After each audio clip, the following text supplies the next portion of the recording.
everyone, welcome back to my garden. My name is Jair. Today I'm going to show you 3 new grow beds that I've added to the garden. My sweet potatoes, my tomatoes and my amaranth. The garden has really taken off these last few weeks and grown a lot, with flowers popping up everywhere, fruits that are in development, and we've also had quite some harvest already. On the downside, we've had some summer storms and also some storm damage in the garden, which I will show you in a moment. Follow me.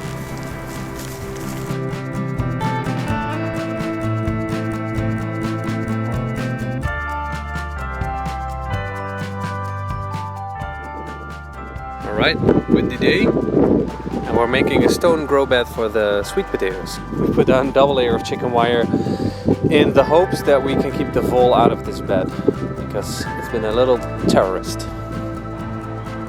There. It took some effort, but we pretty much leveled it, and looks like a little prison. But from here on it's just piling up the tiles and we're done. Now that the grow bed itself is done, let's fill it up with soil and plants.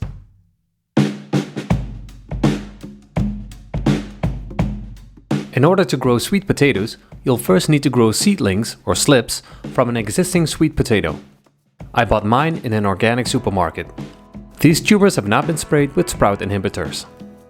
I put them in a mini greenhouse in some moist soil. This should trigger the tubers to sprout. Depending on the environmental temperature, the potatoes will sprout seedlings within 2 to 4 weeks. Always buy more potatoes than you need, because sometimes they're a dud and they won't sprout at all.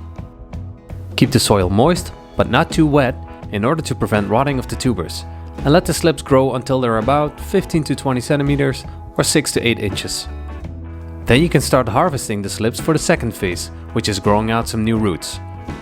Yeah, it is a bit tedious. Taking off a slip is pretty easy. Here you can see a few. This one is still too underdeveloped. But this one is pretty good. You want to grab the slip by the base. Give it a little twist and tug and it should come right off.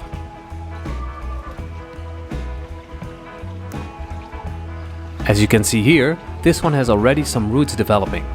It's not good enough yet, so in order to trigger more root development, we're simply going to put it in a jar of water.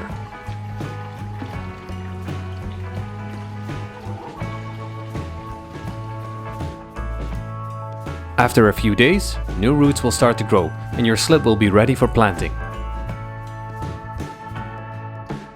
If you're like me and the final planting spot is not ready yet, you can plant them in a pot with soil in the meantime. Back to the garden, I needed to fill up the grow bed with soil. Coincidentally, some gardeners dumped a lot of soil and leaves somewhere at the lot. This meant that I was free to take as much of it as I wanted, which is fortunate because we all know that stuff is more expensive right now. I think I hauled a good 8 or 9 wheelbarrows to fill up the entire stone grow bed. That was surely my workout for the day.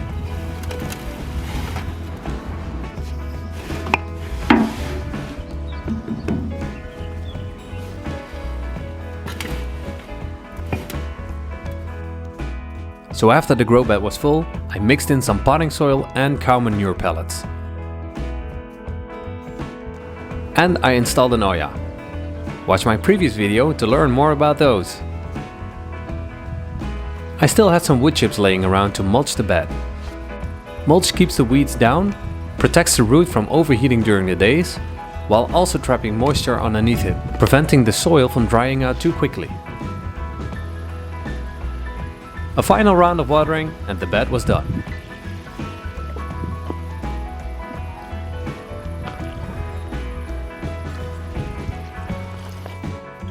This bed is another good example of reusing materials, as the tiles are some extras from our garden back home and I only spent money on the initial potatoes, topsoil and the Oya. Together, that was about 10 euros.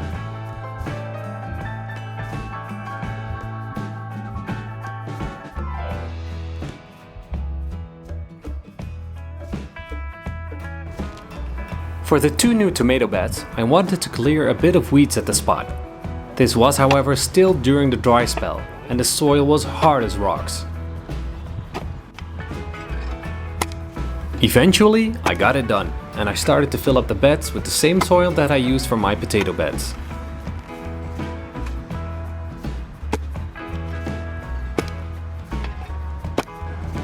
Okay, right now it's a bit of a mess, but I am setting up these two grow beds. I want to put some tomato plants that we've gotten in there, and yeah, filling it up. First one is almost done. In the left bed, I'm going to plant these cherry tomatoes. They have grown a bit lanky, so I'm going to plant them sideways. This is a legitimate way of planting tomatoes. Not only does this keep the young tomatoes from snapping, but tomatoes can grow new roots along their entire stem when buried, strengthening the plant overall. There, that looks a lot better already. In the right bed, I've planted vine tomatoes. These were not too tall, so I just planted them upright, but still deep enough so that they can grow extra roots along their stem.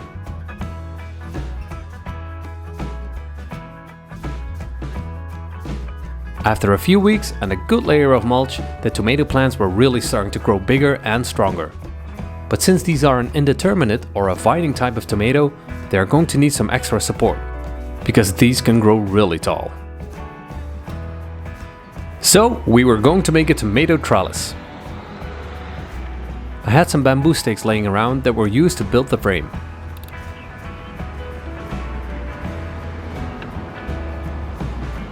Some quick zip tie work to hold the corners together, and the basis of the frame was done.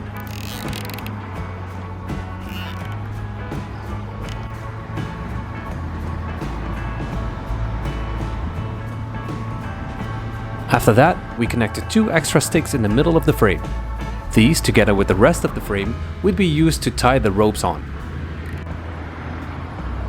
Lastly, we pruned the tomatoes and winded them around the ropes that were connected to the frame. There, all done.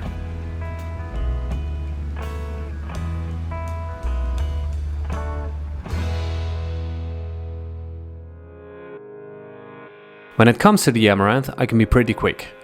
I put down some cardboard and I covered it up with potting soil. After that, I directly sowed the seeds into the soil. I also covered up the edges of the cardboard with wood chips as mulch. I've never had amaranth before, so it's going to be a bit of a surprise to me, but at least I'm glad that it's growing and it's a nice way to fill up that space in the garden. And there you go! 3 new grow beds, mostly made out of recycled materials. I must say, I'm pretty pleased with these.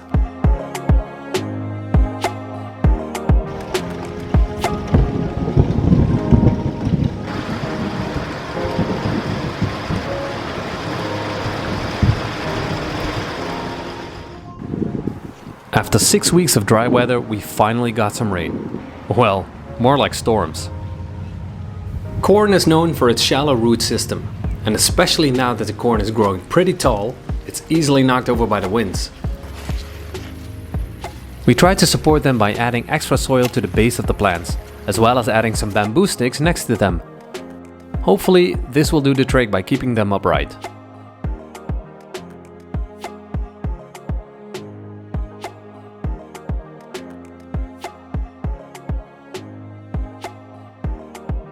Not only the corn was battered by the storms, but my A-frame was leaning sideways as well.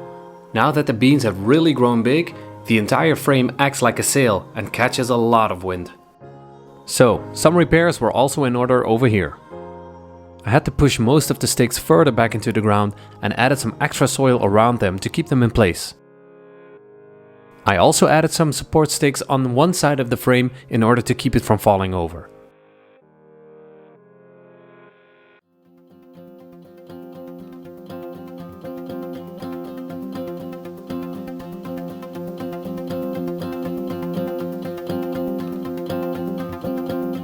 July is the month that your hard work really starts to be rewarded.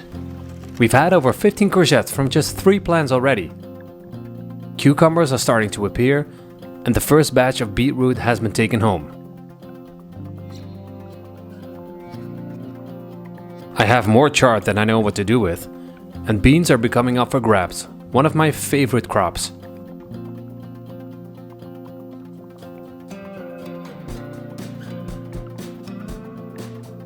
In the garden back at home, we've also had some harvest.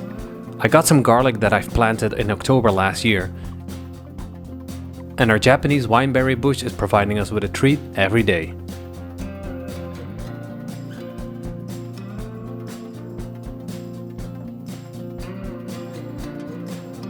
At the allotment, flowers are coloring the garden. Bean and pumpkin flowers are promising future fruits. And the dahlias and borage are attracting lots of pollinators. And the bees are absolutely loving it.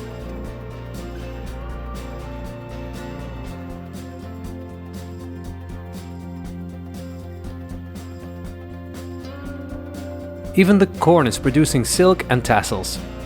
Speaking of corn, when it comes to growing corn, there is a saying, knee-high by the 4th of July.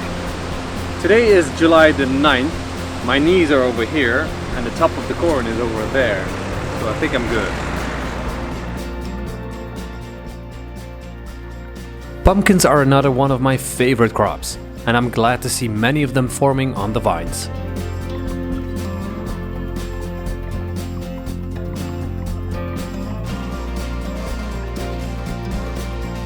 Now here's something funny I wanted to show you guys.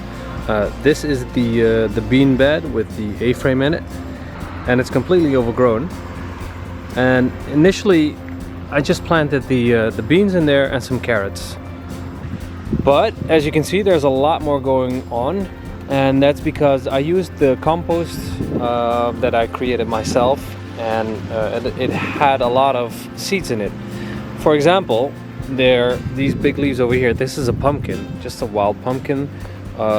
Over here you can spot a tomato plant that is punching through. There's actually a second pumpkin over here, right over there. So one of the funnier things I wanted to show you guys is this pumpkin over here. I have no idea what pumpkin this is. I think it's a crossbreed between butternut and like an orange Hokkaido. I remember that I cross-pollinated a butternut with a Hokkaido last year back at home, and I think this is the next generation seed germinating, growing, and actually producing a mix between the two. It's a decent size. It's a little bit pear-shaped, as you can see. There's also one over here. It's pretty big. I reckon, I don't know, 300-400 grams. So yeah, I'll let these two ripen and see what kind of pumpkin it is or how it tastes.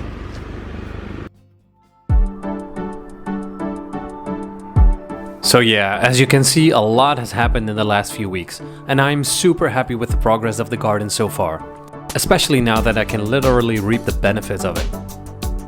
In the meantime, I will continue to expand and upgrade it even further. So, stay tuned if you're interested.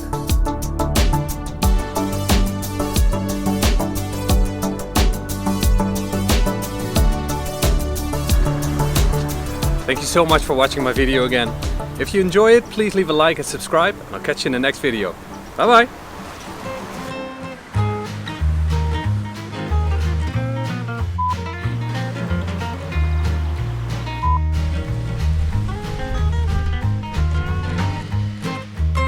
Thank you so much for watching my video again. Foods that are in development, and also waarom loop ik nou weer? If you like what you see. Today is the 9th of July. My knees are over here. The corn is over there. If you enjoy it, please leave a like and subscribe, and I'll catch you on the... We've had some summer storms. Bye bye. Nee. Nee, ik was weer afgeleid.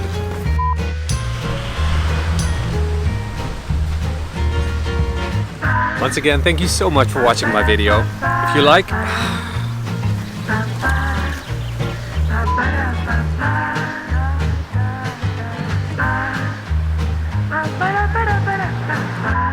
Bye bye. Vol op mijn bek. Ja, ik heb die twee omgewisseld. accumulated a number of eggs all across.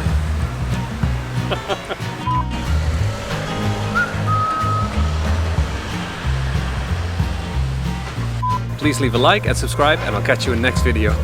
Bye bye.